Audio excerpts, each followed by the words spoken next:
ായി നടക്കുന്നു. പോലീസ് അതിൻ്റെ പിൻപേ പായുന്നു. രണ്ട് പ്രതീക്ഷയാണ് പോലീസിന്. ഒന്ന്, അവൻ്റെ കയ്യിൽ പൈസയില്ല, അതുകൊണ്ട് അവന് അധിക നാൾ ഇങ്ങനെ ഒളിവിലിരിക്കാൻ കഴിയില്ല. രണ്ട്, കോടതി ജാമ്യാപേക്ഷ അതിനുള്ള സൗകര്യം ഒരുക്കി കൊടുത്തല്ലോ. ജാമ്യാപേക്ഷ വാദം കേൾക്കുന്നത് നീട്ടിവെച്ചതുകൊണ്ട് അവൻ കോടതിയിൽ കീഴടങ്ങും. അതിനവസരം കൊടുക്കാതെ കൈയോടെ പിടികൂടുക. എന്ത് അഭിമാനകരമായ നേട്ടമാണ് നേടിയെന്ന് പറയുന്നത് ഈ സർക്കാർ. നമ്മൾ ഈ ഒരു കേസിൻ്റെ അന്വേഷണം നടക്കുമ്പോൾ ഇത്തരത്തിലുള്ളൊരു മാധ്യമ വിചാരണ വളരെ നിർഭാഗ്യകരമാണ്. കേസ് അന്വേഷിക്കാൻ പോലീസ് നടപടികൾ സ്വീകരിക്കുന്നില്ലെങ്കിൽ അതിനെ സംബന്ധിച്ച് നമുക്ക് പരാതിപ്പെടാം. വേണുവിന് അങ്ങനെ പരാതി ഉണ്ടെങ്കിൽ ആ പരാതികൾ താങ്കൾ പറയുക. രാഷ്ട്രീയ പ്രവർത്തകരും മാധ്യമ പ്രവർത്തകരുമല്ല കേസന്വേഷണം നടത്തേണ്ടത്.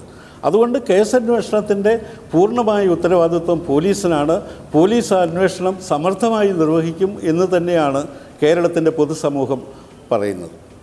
ശ്രീ കാനം, അംഗീകരിക്കാൻ പറ്റാത്ത പല പ്രവണതകളുമുള്ളൊരു മേഖലയാണ് സിനിമാ മേഖലയെന്ന് സിനിമാ മന്ത്രി AK ബാലൻ പറയുന്നു.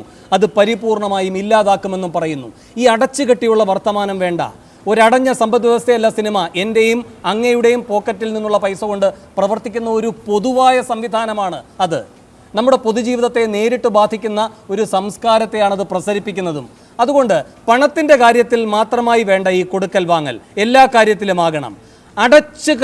ഉറപ്പുള്ള ഒരു സംവിധാനമായി അതിനെ തുടർന്നും നിലനിർത്തിയാലാണ് ഇത്തരം നിഗൂഢതകൾക്ക് ഇനിയും ഇരിപ്പിടം കിട്ടുക. അത് തുറന്ന് കാട്ടി പ്രവർത്തിക്കുവാൻ സർക്കാരിന് എത്രമാത്രം കഴിയും? സർക്കാർ ആ ഉദ്ദേശത്തോടു കൂടി തന്നെയാണ് സർക്കാർ പ്രവർത്തിക്കുന്നത്. താങ്കളുടെ ഈ പ്രസ്താവനയിൽ താങ്കൾ പറഞ്ഞ കാര്യങ്ങളോടൊന്നും എനിക്കൊരു വിയോജിപ്പുമില്ല. പക്ഷേ ഞാൻ വിയോജിപ്പ് പ്രകടിപ്പിച്ചത് നമ്മൾ ഈ കേസന്വേഷണം മാധ്യമ വിചാരണകളല്ല വേണ്ടത്. പോലീസ് സജീവമായിട്ട് ഈ കേസ് അന്വേഷിക്കാൻ മുന്നോട്ട് വരണം. അതിന് ജനങ്ങളുടെ ഭാഗത്തു നിന്ന് ശക്തമായ സമ്മർദ്ദം ഇന്ന് വളർന്നു വരുന്നുണ്ട്. കേരളത്തിൻ്റെ പൊതുസമൂഹം ഈ പ്രശ്നത്തെ ഏറെ ഗൗരവത്തോടു കൂടിയാണ് കാണുന്നത്. അത് കേരളത്തിലെ ഗവൺമെൻറ്റിനും കാണാതിരിക്കാൻ സാധ്യമല്ല. ഇന്നല്ലെങ്കിൽ നാളെ ഈ പ്രശ്നങ്ങളെ സംബന്ധിച്ച് അന്വേഷിച്ച് മുന്നോട്ട് പോകും എന്ന് തന്നെയാണ് ഞാൻ വിശ്വസിക്കുന്നത്. ശ്രീ കാനം, ഇന്ന് മുൻ സിനിമാ മന്ത്രി പറയുന്നു അവിടെ നിർമ്മാതാക്കൾ, നടീനടന്മാർ ഇവർക്കൊക്കെ പലിശയ്ക്ക് പണം എടുക്കാനും പണം കൊടുക്കാനും പേടിപ്പിച്ച് നിർത്താനുമൊക്കെ ഇത്തരം പൾസർ ബൗൺസർമാർ വേണം എന്ന്. അപ്പോൾ മുഖ്യമന്ത്രിയെ ഈ കാര്യമെല്ലാം നേരിട്ട് ധരിപ്പിക്കുമെന്നും അദ്ദേഹം പറയുകയാണ്. ഗുരുതരമാണ് സാഹചര്യം. ഒരു പൾസർ സുനി പെട്ടെന്ന് ഒരു ദിവസം ഉണ്ടായതല്ല. ഒരു പൾസർ സുനിയെ പിടികൂടുന്നത് കൊണ്ട് മാത്രം പരിഹരിക്കാൻ കഴിയുന്നതല്ല ഇത്തരം പ്രവണതകൾ എന്ന് മുൻ സിനിമാ മന്ത്രി തന്നെ ഇപ്പോൾ പറയുകയാണ്.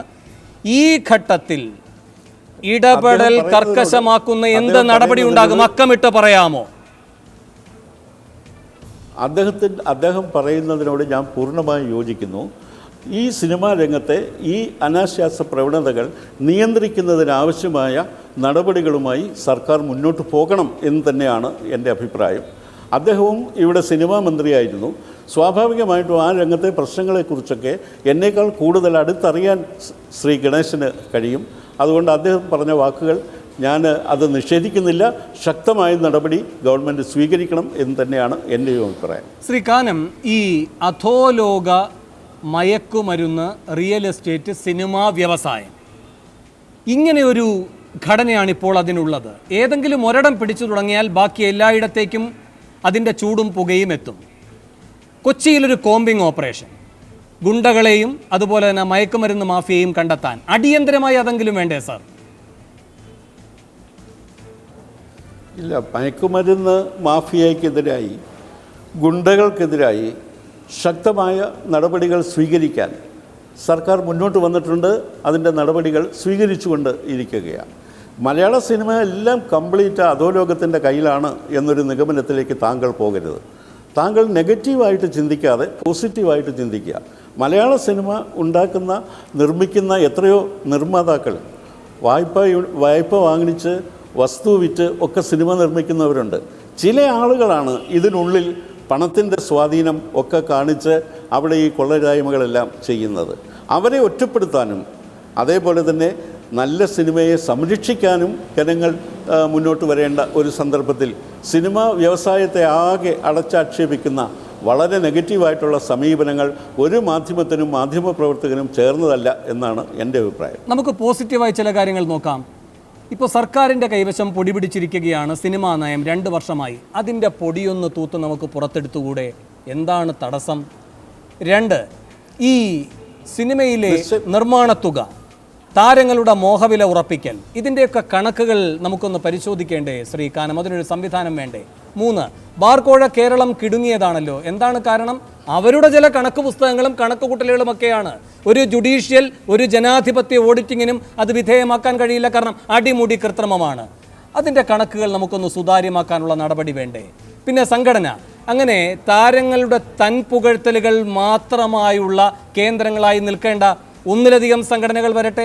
ഇനി അല്ല എങ്കിൽ സംഘടനകൾക്ക് മേൽ സർക്കാരിൻ്റെ ഒരു മേൽനോട്ടം വരട്ടെ, ഒരു പ്രതിനിധി ഉണ്ടാവട്ടെ. അത്തരം ഇടപെടൽ വേണ്ടേ? വളരെ പോസിറ്റീവായി ഞാൻ ചോദിക്കുകയാണ് താങ്കളോട്. താങ്കൾ പറയുന്നത് കൂടാതെ നിരവധി പ്രശ്നങ്ങളുണ്ട്. ഒന്ന്, സാറ്റലൈറ്റ് റൈറ്റ്സിൻ്റെ പ്രശ്നം. ഇന്നെന്താണ്, ടെലിവിഷൻ ചാനലുകൾ സാറ്റലൈറ്റ് റൈറ്റ് വാങ്ങിക്കുമ്പോൾ സൂപ്പർ സ്റ്റാറുകളുടെ സിനിമ മാത്രമേ വാങ്ങിക്കാറുള്ളൂ. കേരളത്തിൽ 1ഉം 2ഉം സിനിമ എടുത്ത എത്രയോ ചെറുപ്പക്കാരുടെ സിനിമയാണ് ഇന്ന് ഈ സാറ്റലൈറ്റ് വ്യാപാരം നടക്കാതെ ഇന്നിരിക്കുന്നത്. ചില സൂപ്പർ താരങ്ങളുടെ സിനിമയാണെങ്കിൽ അത് റിലീസാകുന്നതിന് മുമ്പ് സാറ്റലൈറ്റ് റൈറ്റ് കച്ചവടം നടത്തുന്നു. അതുപോലെ തന്നെ ഗൾഫ് റൈറ്റ്സിൻ്റെ കാര്യം, ഇതുപോലെയുള്ള ഒത്തിരി അനാവശ്യമായിട്ടുള്ള കാര്യങ്ങൾ ഈ സിനിമയിൽ നടക്കുന്നുണ്ട്.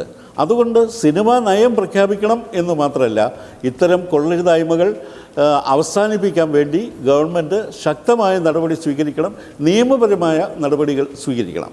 സിനിമാ നയത്തിൽ മാത്രമായി ഒതുങ്ങിക്കൂടാ സാർ. സംഘടനകളുടെ കാര്യത്തിൽ എന്തു വേണം? സംഘടന രൂപീകരിക്കാൻ എല്ലാവർക്കും സ്വാതന്ത്ര്യമുണ്ട്.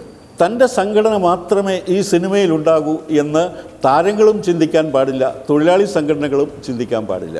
ഇതൊരു ജനാധിപത്യ രാഷ്ട്രമാണ്. ഏതെങ്കിലും സംഘടനയിൽ നിൽക്കാനോ അംഗങ്ങളായി പ്രവർത്തിക്കാനോ അവർക്ക് തൊഴിലെടുക്കാനോ ഉള്ള സ്വാതന്ത്ര്യമുണ്ട്.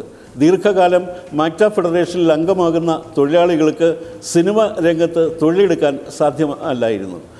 ശ്രീ തിലകൻ, കേരളത്തിൻ്റെ ഏറ്റവും പ്രഗത്ഭനായ നടൻ, അദ്ദേഹത്തിന് ഒരു സിനിമയിലേക്ക് ഡാം 999 എന്ന സിനിമയിലേക്ക് അദ്ദേഹത്തിന് കരാർ ചെയ്തതിന് ശേഷം അദ്ദേഹത്തിന് അഭിനയിക്കാൻ പറ്റിയില്ല. ഫെഫ്ക എന്ന സംഘടന അനുവദിച്ചില്ല. ആ സ്ഥലത്ത് പോയി സോഹൻ റോയിയുമായി ചർച്ച ചെയ്ത് 7 ലക്ഷം രൂപ മലയാളത്തിൻ്റെ മഹാനടന് നഷ്ടപരിഹാരം വാങ്ങിക്കൊടുത്തത് ഞാൻ മാക്ട ഫെഡറേഷൻ്റെ പ്രസിഡൻ്റായിരിക്കുമ്പോഴാണ്. അതൊക്കെ ചെയ്യാമോ കേരളത്തിലെ ഒരു സർ? വ്യക്തിപരമായി താങ്കളുടെ ആർജവം, താങ്കൾ ഈ കാര്യത്തിൽ ഇടപെട്ട് നേടിയെടുത്ത വിജയം, അതൊക്കെ നല്ല കാര്യം. സർക്കാരിൻ്റെ ആർജവം, സർക്കാരിൻ്റെ ഇടപെടൽ, സർക്കാർ അന്തിമമായി നേടേണ്ട വിജയം, അത് ജനാധിപത്യത്തിൻ്റെ വിജയമാണ്. അതിലേക്കുള്ള നടപടി എപ്പോൾ വേണം?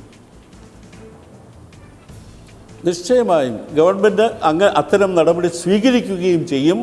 ഇത്തരം തെറ്റായ പ്രവണതകൾക്കെതിരായി സഖാവ് പിണറായി വിജയൻ്റെ നേതൃത്വത്തിലുള്ള LDF ഗവൺമെൻറ് അതിശക്തമായ നടപടികളുമായി മുന്നോട്ട് പോകും എന്ന് തന്നെയാണ് ഞാൻ വിശ്വസിക്കുന്നത്. വളരെയധികം നന്ദി ശ്രീ കാനം രാജേന്ദ്രൻ, സൂപ്പർ പ്രൈം ടൈമിൽ പ്രത്യേക അതിഥിയായി വന്നതിന്. മലയാള സിനിമയുടെ മുഖം നന്നാക്കേണ്ടതാരെ എന്നാണ് സൂപ്പർ പ്രൈം ടൈം ഇനി വിശദമായി ചർച്ച ചെയ്യാൻ പോകുന്നത്. ഈ വിഷയത്തിൽ പ്രതികരിക്കാൻ മുൻ സിനിമാ മന്ത്രിയും അഭിനേതാവുമായ KB ഗണേഷ് കുമാർ MLA, സംവിധായകൻ ഡോക്ടർ ബിജു, തിരക്കഥാകൃത്ത് SN സ്വാമി, നിർമ്മാതാവ് സുരേഷ് കുമാർ എന്നിവർ അതിഥികളിലേക്ക് പോകും മുൻപ് ഒരിടവേള.